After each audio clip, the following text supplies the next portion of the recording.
The Woman in Black 2, Angel of Death, follows Eve, who during World War II is staying with a group of children in the house of the Woman in Black. And what's so strange is that while the film does have a few elements that are certainly right, everything that it sets out to do and the prime purpose for which the film exists is absolutely not achieved. Because apart from an impeccable performance by Phoebe Fox in the lead role, and the fact that her character actually has somewhat of an arc, if you will, but really at the end of the day, that arc is not necessarily related to anything that is happening in the main plot of the film or with regards to the Woman in Black. And while that arc is certainly achieved, it makes you really wonder about what the film is really doing, because certain horror films can get sidelined as films that are only meant to scare and not necessarily have strong characters, which this film does. Unfortunately, it's the horror aspect of the film that is so presented to you and so set up, and the tension builds, but unfortunately there is no proper execution given to such matter. In fact, there's very little understanding for the Woman in Black's real purposes with regards to killing people, and ultimately the technique that the Woman in Black uses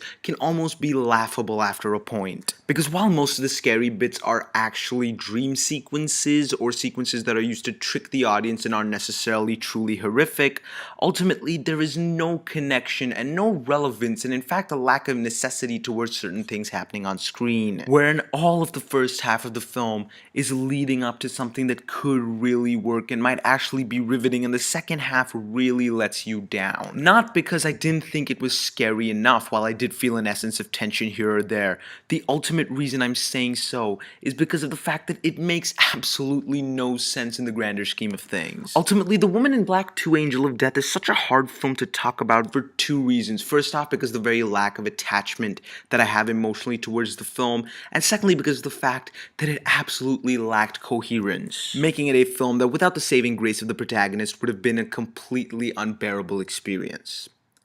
I'm going to give The Woman in Black 2, Angel of Death a double no.